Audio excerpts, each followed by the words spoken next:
Ողջույն բոլորին, շատ ուրախ եմ, որ միացել եք ալիքին ու դիտում եք վիդեոներ լեզվի քերականության մասին, քանի որ շատ պակաս կա ինտերնետային տիրույթում լեզվի քերականության մասին, հետևաբար ես որոշեցի, որ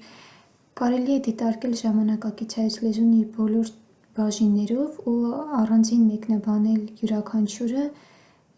ըստ կանոնների և դա հնարավոր է ձեզ օգնի, որ կարողանաք ձեր ստեմերանային առաջադրանքները ավելի հեշտ լուծել։ Հիմա ինչպես արդեն ասացի, մենք դիտարկում ենք լեզվի բաժինները և կսկսենք կարծում եմ հենց առաջին բաժնից, մինչև այդ եկեք հասկանանք առհասարակ, որոնք են մեր լեզվի բաժինները։ Եվ ձեր դպրոցական դասագրքում և համալսարանում ժամանակակից հայոց լեզուն ուսումնասիրում են այս հիմնական 3 խմբերով, եկեք հասկանանք, որոնք են այդ խմբերը։ Առաջին խումբը, որը մենք ունենք, հնչյունաբանությունն է կամ ֆոնետիկան, երբ ասում ենք։ Սա գիտություն է կամ լեզվի այն բաժինն է, որը ուսումնասիրում է լեզվի հնչյունական կազմը և այդ հնչյունական կազմում հենց հնչյուններն է ուսումնասիրում, դրանց տեսակները ըստ իրենց դասակարգման ձևերի ուսումնասիրում է ուղղագրությունը, ուղղախոսությունը, ուսումնասիրում է վանկը, տողադարձը, շեշտը իր բոլոր կանոններով, ուսումնասիրվում են այստեղ նաև հնչյունափոխությունը, ուսումնասիրվում է նաև մեծատառերի գրությունը և այլն, նաև գծիկով անջատ միասին գրության բառերն են ուսումնասիրում, այսինքն այն ամենը, ինչը որ կա ձեր ստեմերանային առաջադրանքներում հնչյունաբանություն բաժնում, սա ուսումնասիրում է հենց այս բաժինը, որին մենք անդրադարձ անպայման կատարելու ենք այսօր։ Եկեք հասկանանք, որն է մյուս բաժինը, մեծ բաժին, դա բառագիտությունն է։ Ինչպես արդեն հասկանում եք, սա բաժին է կամ գիտություն է բառի մասին։ Այստեղ ուսումնասիրում են բառը, բառի արտահայտած իմաստները, իմաստի փոփոխությունը, եթե այդպիսին լինում է, արտահայտում ենք, այստեղ ուսումնասիրում ենք նաև բառակազմությունը, դարձվածաբանությունը, տերմինաբանությունը և այլ մասեր ենք ուսումնասիրում, այսինքն այն, ինչ որ կապված է բառի հետ։ Ուսումնասիրվում է բառագիտություն բաժնում, ըստ իմաստային առման։ Եվ մյուս երրորդ կարևոր բաժինը մեզ մոտ քերականությունն է։ Քերականությունն է, որը ուսումնասիրվում է արդեն իր երկու առանձին մեծ բաժիններով, ձևաբանությամբ և շարահյուսությամբ։ Շարահյուսություն։ Ձևաբանության մեջ ուսումնասիրվում է էլի բառը, բայց տվյալ բառը մի ամբողջ խմբով, իր քերականական խմբով արդեն, որոնք արդեն 10 խոսքի մասեր են, սրանց առանձին յուրաքանչյուրին անդրադարձ կկատարվի և ուսումնասիրում ենք շարահյուսությունը, տվյալ բառի արտահայտած պաշտոնը նախադասության մեջ։ Ուրեմն սրանք հիմնական բաժիններն են, ինչպես արդեն նշեցի, մենք կսկսենք ամենասկզբից, շատ երկար ճանապարհ է սպասվում մինչև ամբողջ լեզվի քերականությունն իմանալը, բայց սկսում ենք հնչյունաբանություն բաժնից։ Ինչպես արդեն իմացաք, հնչյունաբանությունն ուսումնասիրում է լեզվի հնչյունական կազմը, ինչ հնչյուններ կան տվյալ լեզվում, ի դեպ հնչյունաբանության ուսումնասիրման տարբեր մակարդակներ կան, կա համաժամանակյա, կա տարժամանակյա մակարդակ, որը արդեն մի փոքր այլ հարթության բան է խոսելու, բայց եկեք հասկանանք հայերենում քանի տառ և քանի հնչյուն ունենք։ Հայերենում ունենք 39 տառ, որոնք արտահայտվում են 36 հնչյունով։ Ինչ է սա նշանակում, երբ մեսրոպյան այբուբենը մենք ունենք, երբ մեսրոպյան այբուբենում մենք ունենք 36 տառ, 36 հնչյուն, այսինքն նույն տառը համապատասխանում էր նույն հնչյունի։ Հիմա հետագայում 12-րդ դարում արդեն ավելացավ 12-րդ դարում մենք ունեցանք արդեն օ և ֆ հնչյունները և ավելի ուշ արդեն ե և յուն հնչյունների կապակցությամբ մենք ունեցանք և հնչյունը այսպես, կամ ևի գրության այսպիսի եղանակ էլ կա։ Այսպիսով մենք ունենք 39 տառ և 36 հնչյուն։ Իհարկե դուք պետք է իմանաք, որ մեր հնչյունները ուսումնասիրվում են ըստ տարբեր հատկանիշների են ուսումնասիրվում, օրինակ եթե ձայնավորներին ենք ուշադրություն դարձնում, ըստ արտաբերման տեղի են ուսումնասիրվում բաղաձայները տարբեր հատկանիշներով կարող ենք ուսումնասիրել ըստ ձայնի և աղմուկի հարաբերության, ըստ արտասանության ուժգնության, կարող ենք ուսումնասիրել նաև ըստ կազմության, որովհետև մենք ունենք նաև բարդ բաղաձայներ հայերենում։ Եթե ուզենաք, կարող եմ նաև այլ վիդեոներ, այսպիսի հատուկ վիդեո նկարել հնչյունների մասին։ Հիմա եկեք փորձենք խոսել այն թեման, որը այսօր ձեզ համար պատրաստել եմ, դա վանկն է։ Փորձենք հասկանալ, թե առհասարակ ինչ է վանկը։ Երբ դուք օդի մեկ շնչով, այսպես ասած, արտասանում եք որևէ հնչյուն կամ հնչյունախումբ, մենք դա անվանում ենք վանկ։ Պարզ է, չէ՞, երբ արտահայտում ենք մեկ շնչով որևէ հնչյուն կամ հնչյունախումբ, դա մենք անվանում ենք հայերենում վանկ։ Եկեք փորձենք օրինակ բերել, որ կարողանանք հասկանալ։ Փորձենք բերել օրինակ գիրք բառը, հա, շատ պարզ բառ ընտրեցի ձեզ համար, գիրք։ Եթե դուք փորձում եք մեկ շնչով արտասանել ամբողջ բառը գիրք, գալիս է որպես միավանկ բառ, այսինքն ինքը ունի մեկ վանկ, գիրք, մեկ վանկ։ Հիմա եկեք փորձենք արևածաղիկ բառը վերլուծել, արևածաղիկ։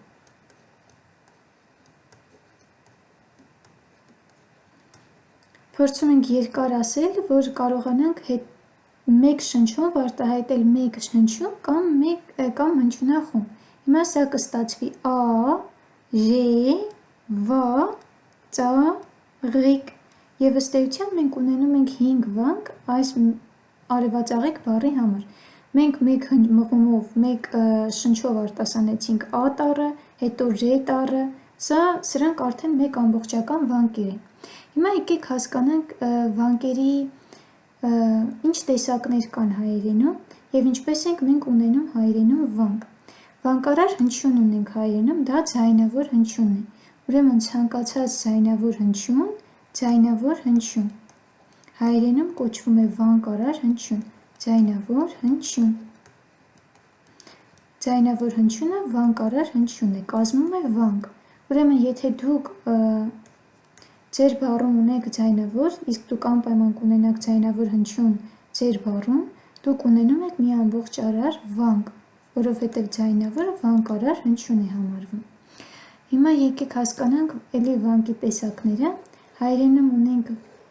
3 տեսակի վանկ, այսպես կարող ենք ընդհանուր մեծ խմբով, եթե փորձենք դասակարգել, կունենանք հայերենում բաց վանկ,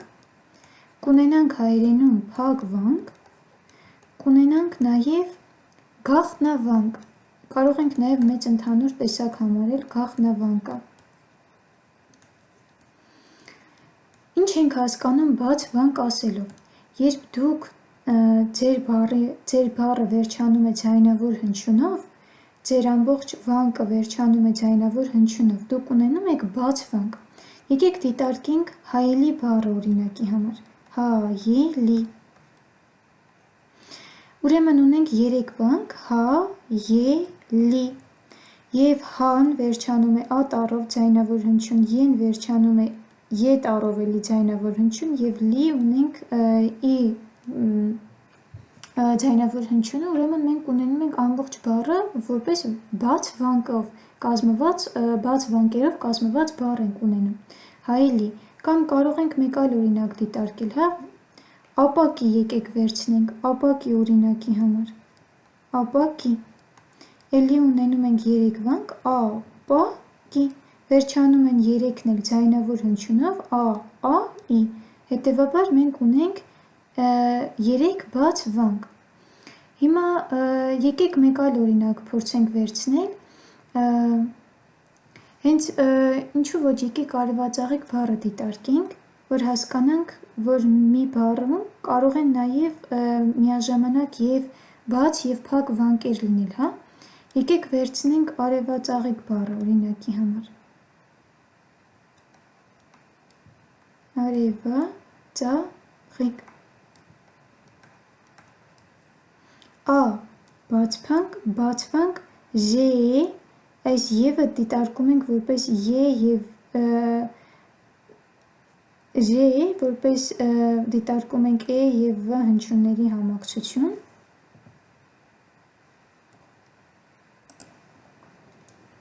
Ունենք նաև վան, ծա, ղիկ։ Ուրեմն մենք կունենանք ան բացվանք, ժեն բացվանք, երկու բացվանք, վան բացվանք, երեք բացվանք, ծան բացվանք և ղիկը արդեն կունենանք փակվանք։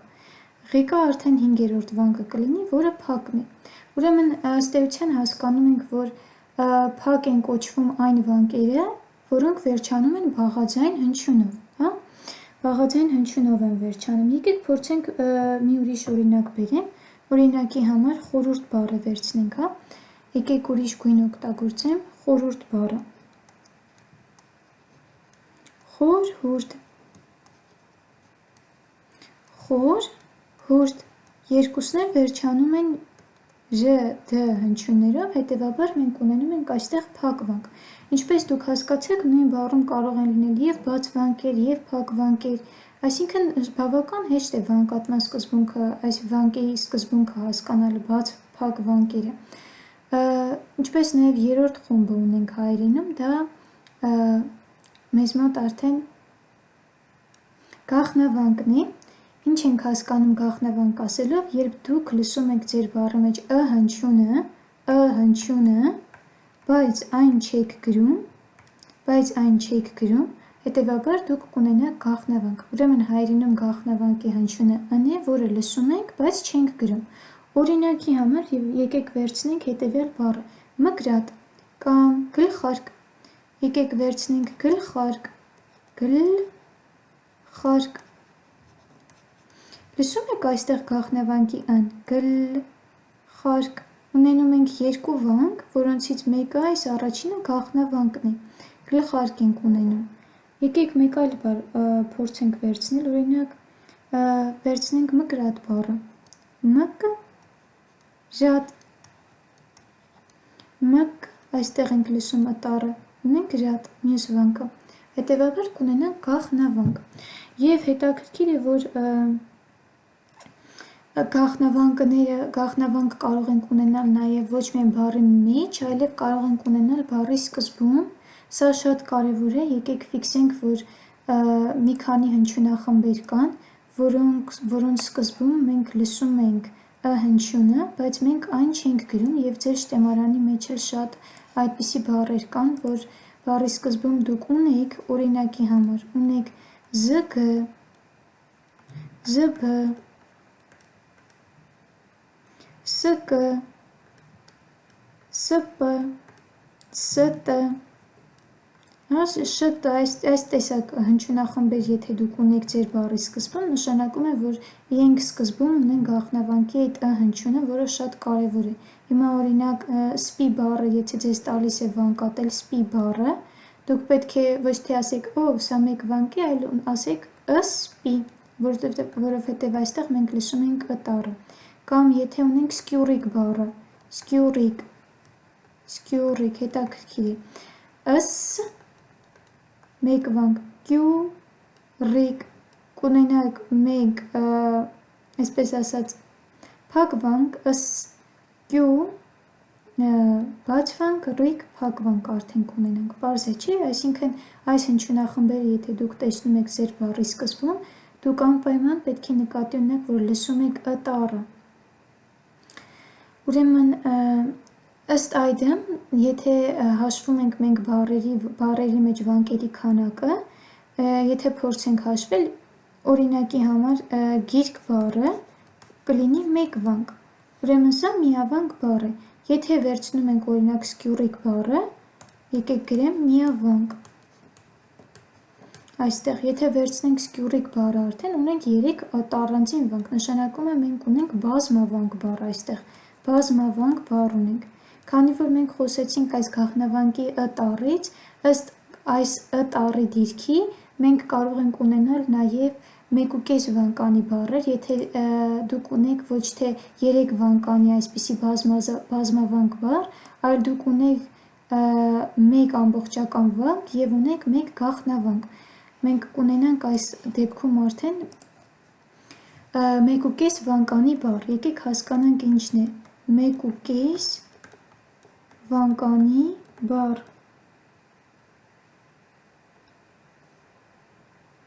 1.5 վանկ, եկեք գրենք, հա, 1.5 վանկ, տեսնենք որոնք են այս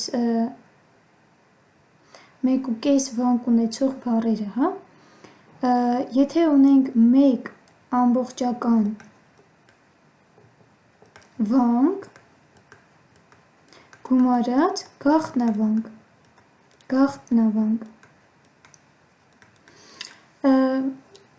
եկեք այս կառուցվածքով, այս կառույցով մի քանի օրինակներ բերենք։ Օրինակի համար կունենանք վագր բառը, օրինակները եկեք այս գույնով գրեմ, վագր, վա մի ամբողջական վանկ և գրը այստեղ կունենանք արդեն գաղտնավանկ, ուրեմն մենք ունեցանք աստղ կամ աստղ, աս մի ամբողջական վանկ, տղ կլինի արդեն գաղտնավանկով բառ, աստղ ունենք, ուրեմն և կարող է նաև հակառակը լիներ, թույլ տվեք բացատրեմ, թե ինչն է տարբերությունը, երբ դուք սկզբում ունենաք ձեր գաղտնավանկը սկզբում լինի և գումարած մեկ ամբողջական վանկ, եկեք բերեմ օրինակներ, օրինակի համար կունենանք նկար, էլ ինչ բառ կարող ենք վերցնել, գլուխ բառը եկեք վերցնենք օրինակի համար, գլուխ,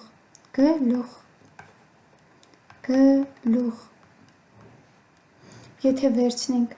ուրեմն մենք կունենանք կես վանկ սկզբում և կունենանք մեկ ամբողջական վանկ հետո, ինչում է տարբերությունը, երբ դուք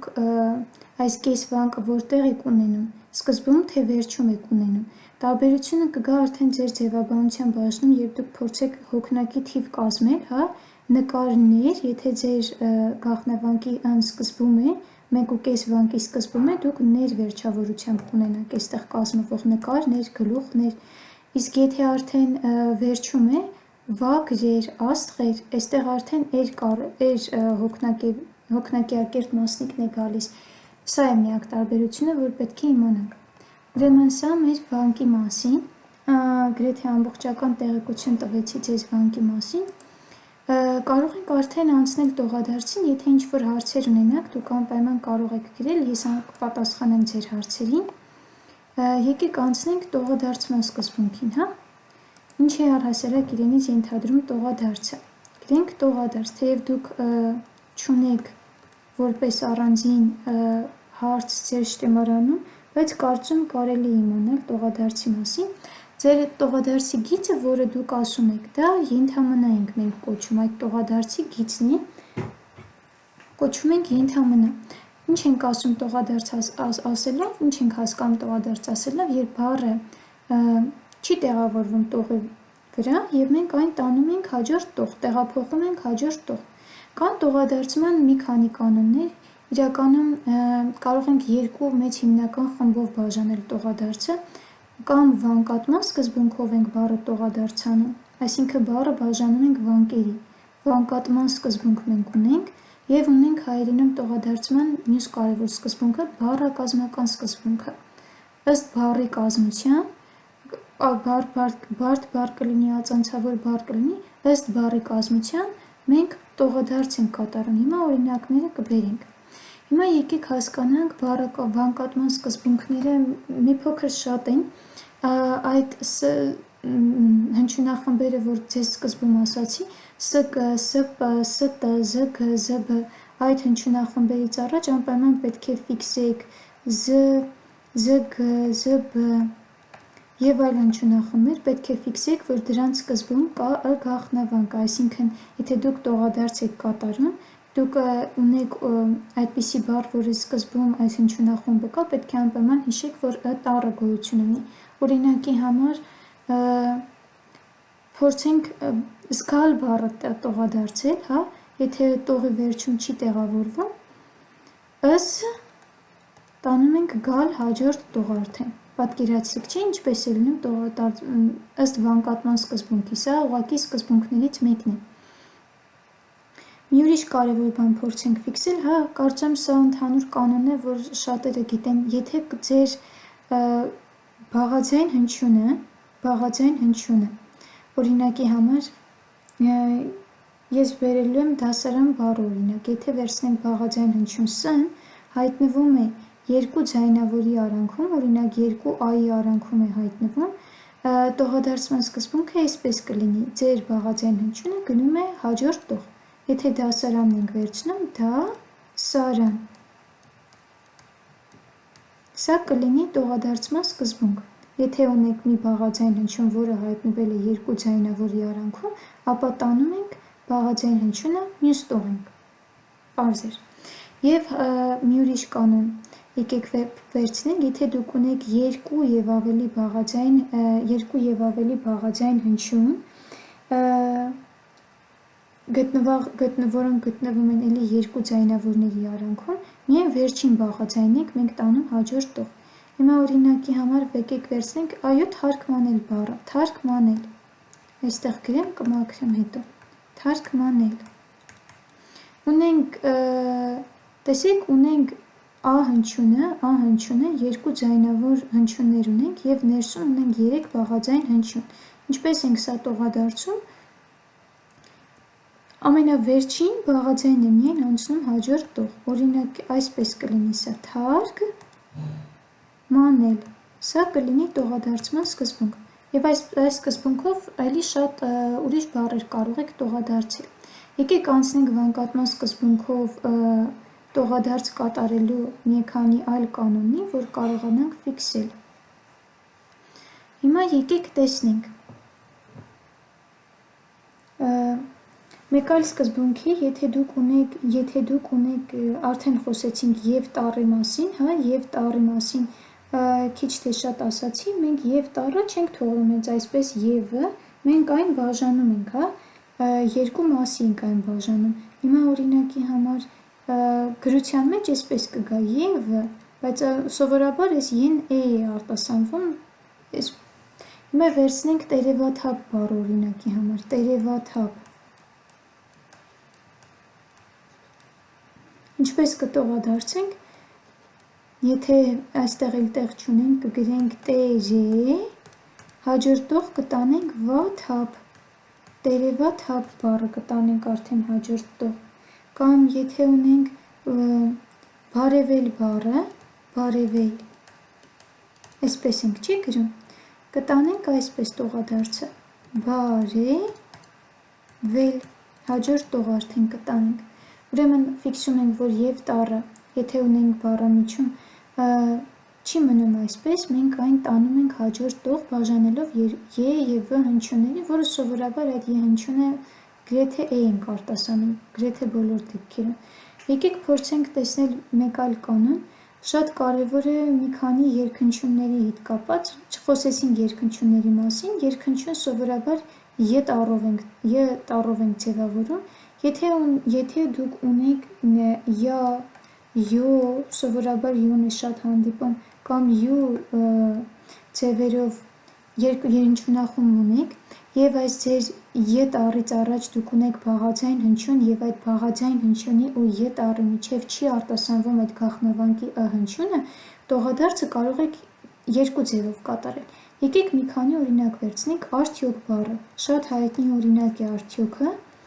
տեսեք ունենք յո երկհնչյուն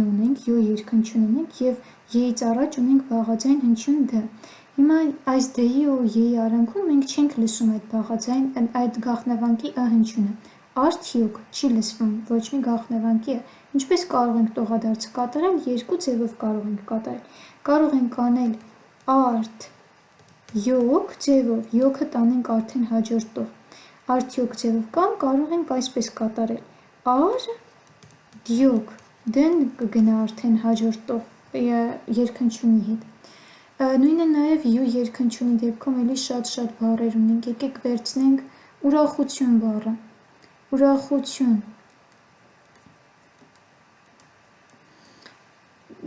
յ ու երկհնչյունն ենք, դրանից առաջ բաղաձայն հնչյուն թն,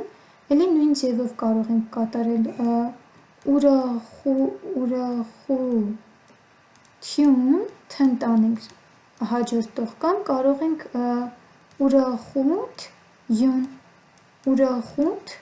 յուն, այսպես էլ կարող ենք անել, այսինքն եթե ունեք դուք այս երկհնչյուններ եւ այդ երկհնչյուններից առաջ ունեք բաղաձայն հնչյուն, որոնց արանքում չի արտասանվում գաղտնավանկը, դուք կարող եք եւ բաղաձայնը թողնել նախորդ տող եւ բաղաձայն հնչյունը տանել արդեն ձեր երկհնչյունի հետ։ Սա մեկ այլ սկզբունք է վանկատման կանոնի, կարծես թե այսքանով կարող ենք ավարտել վանկատման սկզբունքով տողադարձ անելու ձևը։ Եթե էլ ինչ-որ հարցեր լինեն անպայման գրենք, եւ մյուս կարևոր սկզբունքը, որով պետք է մենք իմանանք տողադարձ կատարելու ժամանակ, կարող ենք դրանով տողադարձ կատարել բառակազմական սկզբունքն է։ Ինչ է նշանակում բառակազմական սկզբունք, երբ բառը տողադարձում ենք ըստ իր կազմության։ Հիմա եթե օրինակ ունենք էլի արևածաղիկ բառը վերցնեմ օրինակ, ունենք երկու բաղադրիչ արև եւ ծաղիկ, չէ, ահոդակապով միացած։ Կարող ենք այսպես կատարել տողադարձը. արևը, ծաղիկ։ Երկու տարբեր բառերը տեղափոխվեցին տարբեր տողեր։ Կամ գետաձի բառն ունենք, գետա, ձի, կտեղափոխենք արդեն հաջորդ տող։ Այսինքն դուք բառակազմական սկզբունքով տողադարձ եք կատարում, եթե ունեք տարբեր բառեր եւ դուք գիտակցում եք, հա, ձեր որ ունեք երկու տարբեր արմատներ կամ ածանցներ ունեք ձեր բառի մեջ, ըստ դրա կարող եք կատարել։ Ազանցներից խոսեցինք, եկեք փորձենք ենթասպա բառը օրինակի համար տողադարձ կատարել։ Ենթա, ձեր ածանցն է, սպան կտանենք արդեն հաջորդ տող, չէ՞։ Կամ ենթավերնագիր, եկեք ավելի երկար է, ենթավերնագիր, ենթան կտանենք հաջորդ տող, վերնագիրն էլ հաջորդ տող։ Այսինքն պահում ենք սկզբունքը նույնը, ըստ արմատների եւ ածանցների տողադարձ են կատարում, եթե դուք այն կատարում եք բառակազմական սկզբունքով։ Սա էլ հակիրճ տողադարձման մասին, կարծում եմ այսքանը տողադարձի հետ կապված ընդհանուր բնութագիր։ Եկեք փորձենք այսօր ձեզ ներկայացնեմ նաեւ շեշտի մի քանի կանոններ կան հայերենում, ինչ ենք առհասարակ շեշտ ասելով հասկանում, երբ ձեր բառի մեջ որևէ տառ կամ հնչյուն արտասանվում է շեշտված կամ ուժգնությամբ է արտասանվում, մենք դա կոչում ենք շեշտ։ Սովորաբար հայերենում շեշտը շատ կայուն դիրք ունի, տարբերություն այլ լեզուների, հայերենում շեշտը ընկնում է սովորաբար բառի վերջին վանկի ձայնավորի վրա, վերջին վանկի ձայնավորի վրա է ընկնում, բայց կան բացառություններ, դրանց մասին կխոսենք, ձայնավորի վրա, այսինքն մեր շեշտի դիրքը կայուն է հայերենում, կայուն է շեշտի դիրքը, որովհետև ընկնում է բառի վերջին վանկի ձայնավորի վրա, բայց կան նաև բացառություններ, եթե օրինակի համար դուք ասում եք քաղաք բառը, այս բառը փորձենք շեշտել, քաղաք բառի վերջին վանկի ձայնավորը ատառն է, ընկնում է այս ա հնչյունի վրա, սա կայուն է այս դիրքը։ Հիմա ինչ ենք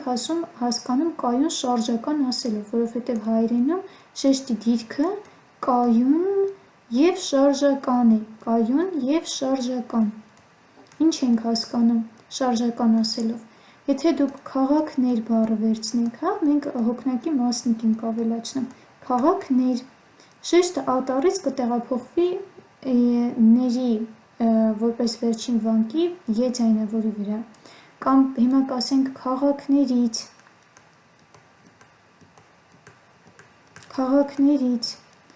ե-ից շեշտը տեղափոխվում է ի ձայնավորի վրա, այսինքն շարժական է շեշտը, բայց միևնույն ժամանակ կայուն է, սա հայերենի շեշտի ընդհանուր բնութագիրն է, կայուն, շարժական, եւ ինչպես արդեն հասկացաք, հայերենում ձայնավոր հնչյունն է, էլի շեշտակիր հնչյուն, մենք բաղաձայն հնչյունի վրա չենք դնում շեշտեր, հայերենում շեշտակիր է ձայնավոր հնչյուն է էլի։ Շեշտի երկու տեսակ ունենք հայերենում, բառային շեշտ ունենք, երբ նոր ներկայացի բառային շեշտը, դա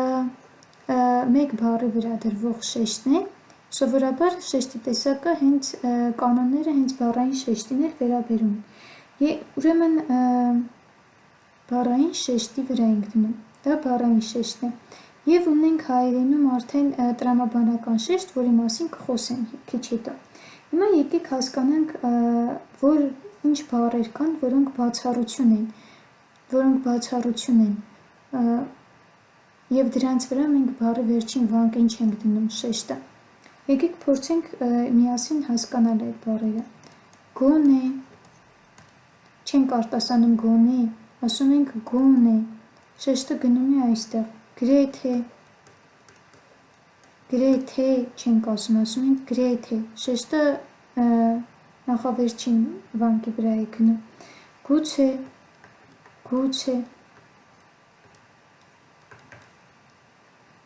երբևէ, երբևիցե, երբ և է գրում ենք էյով, երբևէ առաջին վանկի վրա է գնում, երբևիցե, իցե նշանակում է գրաբարից եկած լինել, չենք գրում էտառով, վերջում գրում ենք ետառով, երբևէ, երբևիցե,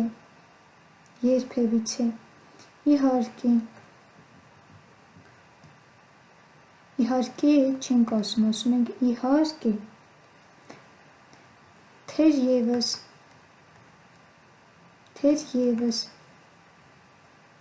թերևս, առաջին մանավանդ,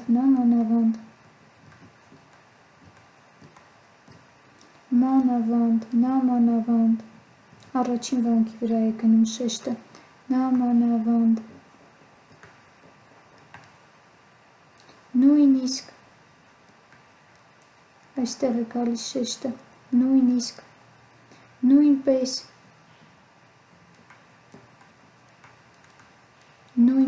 այստեղ ենք ունենում շեշտը,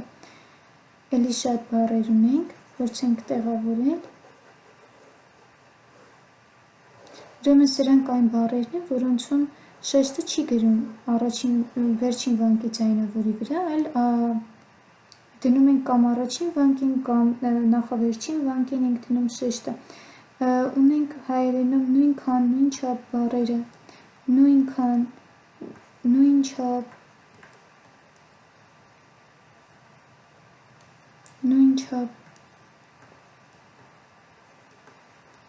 առաջին վանկի վրա է գնում մեզ մոտ շեշտը, ով և է, ով եվից է, որև է, որևից է, ով և է, էլի, ով եվից է, առաջին վանկի վրա է գնում շեշտը, ով եվից է, որև է, որևից է, որևից է, ունենք նաև ուր և է և ուր եվից է բառերը, էլի առաջին վանկի վրա է դրվում շեշտը, ուրեմն ֆիքսենք, որ սրանք և նախորդ էջում գրված մի շարք բառեր, հիմնական բառացանկն են այն ամենի, որ դուք կհանդիպենք և ձեր շտեմարանում, այստեղ շեշտը չի դրվում վերջին վանկի ձայնավորի վրա, այլ դրվում է կամ նախավերջին վանկի վրա, կամ առաջին վանկի վրա է դրվում շեշտը։ Եթե մենք ունենք թե և որ բաղադրիչներով կազմված հարադիր բառեր ունենք, հարադրական կազմություններ ունենք,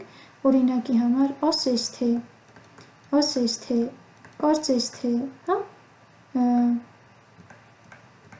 կարծես թե, միայն թե, չլինի թե, միայն թե, քանի որ, և շատ են օրինակները։ Սրանք հարադիր կազմություններ են, որ թեն ու որը առանձին կառույց չեն կարծես, ասես, միայն քանի և այլ բառերից, սրանք հարադիր կազմություններ են, այսինքն միասին են հանդես գալիս։ Հիմա շեշտը կդրվի ոչ թե և որ բաղադրիչի վրա, այլ շեշտը մեզ մոտ կդրվի առաջին բառի վրա։ Հիմա կասենք ասես թե, կարծես թե, միայն թե, քանի որ, այսպես կգնա մեր շեշտադրությունը, եթե ունենք այսպիսի կազմություններ, ուրեմն շեշտը առանձին բառեր նախ իրենց չենք համարում, այլ համարում ենք որպես մեկ ամբողջական բառ, թեև իրենք առանձին են գրվում, և շեշտը դնում ենք առաջին բաղադրիչի վրա, Նույն սկզբունքը գործում է նաև հարադիր բայերի դեպքում, հա, հարադիր բայ ասելով հասկանում ենք երկու առանձին բայեր, երբ միացել են իրար և մեկ իմաստ են արտահայտում, օրինակի համար ասում ենք գլուխ տալ, չէ, նշանակում է խոնարհվել, մեկ բառի արժեք ունեն, սովորաբար հատուկ բայեր կան, որ այստեղ որպես երկրորդ բաղադրիչ դրվում են, դրա մասին առանձին կխոսենք, կամ օրինակի համար ներս գալ, ասում ենք ներս գալ, միտք անել, մտածել է, որ նշանակում, միտք անել, սրանք հարադիր բայեր են, որ մեկ իմաստ են արտահայտում, այսպես ասած, մեկ բառի արժեք ունեն և շեշտելի գնում է առաջին բաղադրիչի վրա, գլուխ տալ, ներս մտնել, միտք անել, սա էլ շեշտի մեկ այլ կանոն, շեշտի ճիշտ գրության մեկ այլ կանոն ունենք նաև կարևոր է գաղտնավանքի ունեցող բառերի հիշել, եթե դուք ունեք բառ, օրինակի համար դուստր բառը, դուստր, դուք լսում եք այստեղ գաղտնավանքի են, ունեք կայսր բառը, կայսր, այստեղ էլի ենք լսում, ինչ ենք անում այս դեպքում, մենք չենք կարող վերջին վանկի ձայնավորի վրա շեշտ դնել, որովհետև դա գաղտնավանկի է, հետևաբար շատ բնականon ձևով շեշտը տեղափոխվում է դրա նախորդ վանքի վրա և կշեշտվի դուստր, կայսր, սա կլինի մեր շեշտի այս դիրքը, եթե վերջին բաղադրիչը ձեզ մոտ գաղտնավանկի են է, վերջին վանկում, դուք այն չեք կարող շեշտել և տեղափոխում եք դրա նախորդ շեշտը, մի ուրիշ բառ էլ, կարևոր բան էլ ֆիքսենք, եթե դուք ունեք բառ, օրինակի համար բնաձայնություն կամ այնպիսի բառ, որտեղ չկա որևէ ձայնավոր հնչյուն, դուք անպայման այդտեղ գրում եք ը հնչյունը, օրինակի համար տզ, հա, ինչ-որ բնաձայնություն է, որտեղ տզ, բզ, այս բնաձայնությունների ժամանակ մենք անպայման գրում ենք մեր հնչյունը և անպայման այս հնչյունը շեշտում ենք, այսինքն այդ եթե դուք լսում եք և չեք գրում, կարող եք գրել միայն այն դեպքում, երբ ուրիշ ձայնավոր հնչյուն չունեք ձեր բառի մեջ և այդ տառը արդեն շեշտ է, սա էլ մեկ այլ կարևոր սկզբունք շեշտի գրության հետ կապված և մի ուրիշ բան, եթե մենք ունենք վերջում էլի բայց արդեն որպես հոդ ունենք վերջում, օրինակի համար կասենք մայրիկը կամ տունը կամ կասենք սիրտը, վերջին ձայնավորը էլի են է, որը մենք էլի չենք շեշտում, այլ տեղափոխում ենք նախորդ վանկի վրա, մայրիկը, տունը, սիրտը, այստեղ արդեն կդրվի շեշտը։ Կարծում այսքանը մեր շեշտի հետ կապված և առաջին դասի հետ կապված բավական շատ ինֆորմացիա երևի թե ստացաք, վանկատման, տողադարձման կանոնների, նաև շեշտի կանոնների հետ կապված, ես մոռացա խոսել նաև տրամաբանական շեշտի մասին, ինչ ենք դա այս ամեն ինչ որ ներկայացի սրանից առաջ,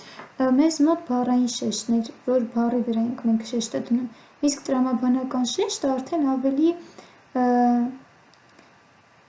տեքստային երևույթ է, դա կախված է նրանից, թե դուք տրամաբանական շեշտ, թե դուք որ բառն եք ավելի շատ ուզում շեշտել, դա ձեր որ բառն եք ավելի շատ ուզում շեշտել, որ միտքը դրա վրա ավելի շատ ֆիքսվի, տրամաբանական շեշտ, հիմա օրինակի համար կարող ենք մի ամբողջ նախադասություն բերել, Անահիտը մտնում է սենյակ, Անահիտը մտնում է սենյակ, սովորաբար, եթե ուղղակի արտասանում եք, Անահիտը մտնում է սենյակ, կարծես թե շեշտը գնում է մեր մտնում է բառի վրա, բայց եթե դուք ուզում եք ֆիքսել կոնկրետ ով է մտնում սենյակ, ձեր շեշտը մտքով դուք ձեր արտասանական ամբողջ ուժգնությունը դնում եք Անահիտը մտնում է սենյակ, դուք ֆիքսում եք, թե ով է կոնկրետ մտնում սենյակ, Անահիտը մտնում է սենյակ, եթե դուք ուզում եք ֆիքսել, թե որտեղ է մտնում Անահիտը, ապա շեշտը դնում եք սենյակ բառի վրա, Անահիտը մտնում է սենյակ, այսինքն ֆիքսում եք, թե որտեղ է կոնկրետ Անահիտը մտնում, Սա էլ տրամաբանական շեշտն է կախված ձեր մտքից, թե դուք որ բառի վրա եք ուզում ձեր շեշտը դնել, որ ձեր խոսակիցը ավելի հասկանա, թե ինչը դուք ավելի կարևորեցիք ձեր նախադասության մեջ, հա, կախված սա ավելի արտասանական, շատ ավելի արտասանական ու մտքային երևույթ է տրամաբանական շեշտը, թե ինչ կարծում եմ այսքանը, մեկ դասի համար բավական էր, շնորհակալություն, որ դիտեցիք վիդեոն և հուսով եմ ձեզ դուր եկավ ու օգտակար եղավ, կհանդիպենք արդեն մեկ այլ վիդեոյի ժամանակ, մեկ այլ քերականական երևույթ դիտարկելու, շնորհակալություն։